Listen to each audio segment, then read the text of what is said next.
तो आज मैं आपके लिए लेके आई हूँ विंटर स्पेशल बहुत ही ज़्यादा मशहूर और खाने जाने वाले गोंद के लड्डू की रेसिपी। ये लड्डू बनाने का तरीका मैंने बहुत ही सिंपल और सरल बताया है ताकि इसे हर कोई आसानी से घर पर बनाकर खा सके। हेलो फ्रेंड्स, मैं हूँ मनीषा और आप सबका स्वागत है मेरे चैनल पे। तो ये मज़ेदार लड्डू बनाने के लिए यहाँ पे मैंने 2 कप किसा हुआ सूखा नारियल लिया है, 2 कप कटा हुआ गुड़, 1 कप गेहूं का आटा लिया है, 1 कप पिसा हुआ खजूर का पाउडर, 100 ग्राम काजू, 100 ग्राम बादाम, 100 ग्राम मैंने गोंद लिया है, 30 ग्राम पिस्ता। और यहाँ पे साइड में छोटे से बोल में देख सकते हैं 6 मैंने साबित हरी इलायची ली है और एक छोटा सा पीस मैंने जायफल का लिया। इसे हम बाद में पीस के लड्डू के मिश्रण में डालेंगे। 1 कप मैंने देसी घी लिया है। तो सबसे पहले हम गरम कढ़ाई के अंदर डालेंगे काजू, साथ ही साथ डालेंगे बादाम, पिस्ता डाल देंगे। आप जो भी सूखा मेवा खाना चाह रहे लड्डू के अंदर मिलाकर, तो आप ये समय पे सूखा मेवा इसके अंदर ऐड कर सकते हैं। आप चाहे तो अखरोट भी इसके अंदर डाल सकते हैं, जो भी आप ड्राई फ्रूट्स खाना पसंद करते हैं वो। इसे मैंने 3-4 मिनट तक लो फ्लेम पे अच्छे से भून लिया है। अगर ड्राई फ्रूट्स भून के आप लड्डू बनाते हैं तो लड्डू ज्यादा समय तक टिकते, जल्दी खराब नहीं होते हैं।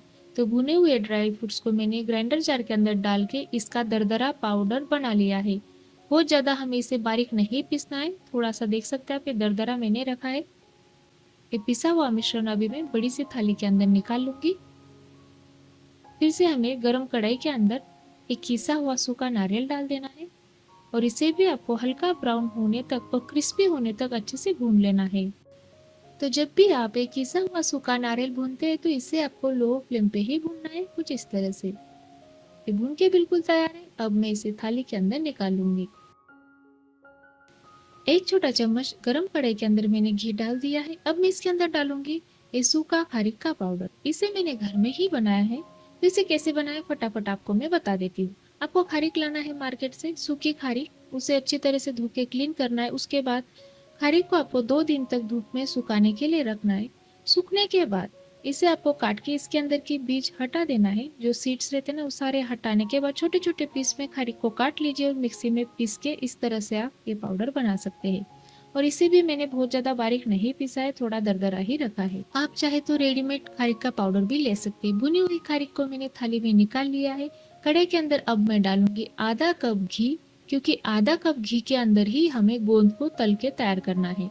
गोंद आपको एकदम से घी के अंदर पूरा एक साथ नहीं डालना है।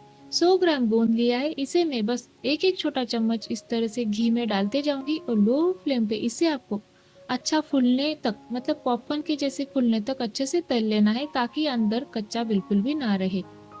देखिए गोंद तल के बिल्कुल तैयार है। इसे मैंने बोल के अंदर निकाल लिया है।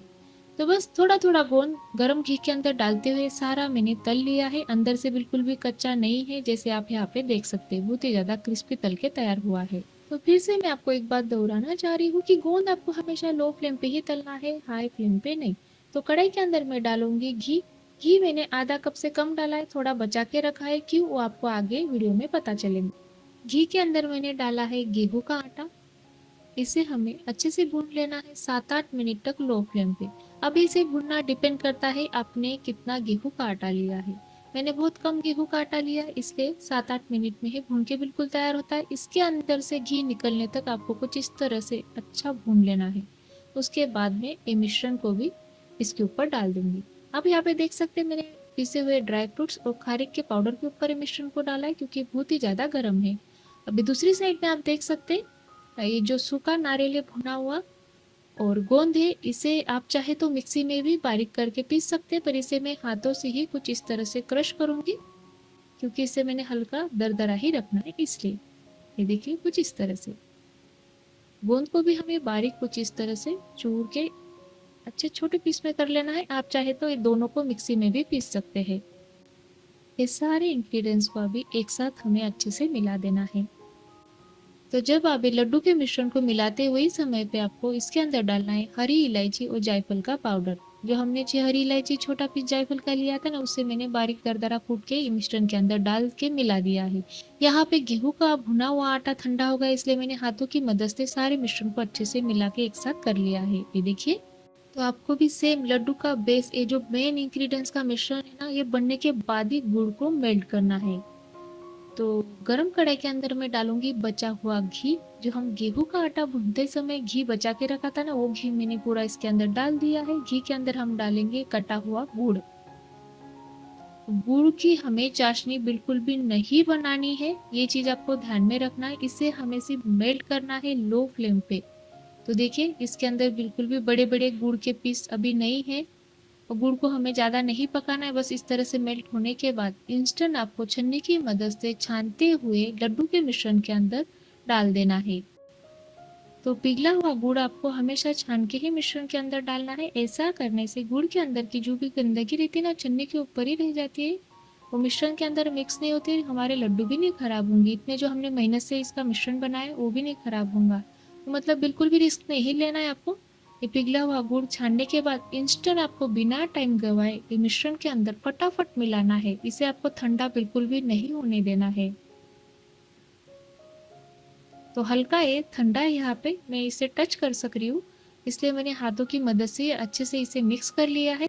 और इसे मिक्स करने के बाद फटाफट आपको थाली के एक साइड में इस तरह से दबाते हुए करना है। ऐसा करने से मिश्रण जल्दी ठंडा नहीं होता है।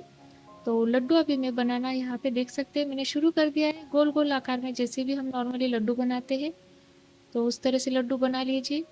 लड्डू भी आपके ऊपर डिपेंड है कितने छोटे या बड़े आप रखना चाह रहे। हो सके तो मीडियम या फिर छोटे आकार के ही लड्डू बनाएं। अगर आपको ऐसा लगा आपका लड्डू का मिश्रण ड्राई हो रहा है या फिर लड्डू गोल आकार में नहीं बन रहे हैं, तो आपको बिल्कुल भी नहीं डरना है। सीधा करना क्या है, ये मिश्रण को आपको ग्राइंडर जार के अंदर डालने के बाद 2-3 मिनट तक पीस लीजिए। ऐसा करने से गोल आकार में लड्डू बिल्कुल बनके तैयार हो जाते हैं। आप चाहे तो थोड़ा सा घी भी एक्स्ट्रा ऐड करके लड्डू गोल आकार में बना सकते हैं। तो यहाँ पे सारे लड्डू मैंने बना लिए हैं। कितने बने आप कमेंट करके आप बोल सकते हैं।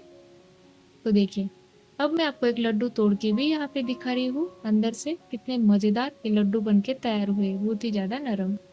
अगर आपको ये मेरी आज की गोंद के लड्डू की रेसिपी पसंद आई तो प्लीज इसे लाइक करिए। आप चाहे तो इस रेसिपी को आपके फैमिली के साथ, फ्रेंड के साथ व्हाट्सएप ग्रुप में भी शेयर कर सकते हैं। तो मिलते हैं हम एक नई रेसिपी के साथ, तब तक के लिए बाय। और हाँ, ये पूरा वीडियो देखने के लिए आप सबका बहुत बहुत धन्यवाद।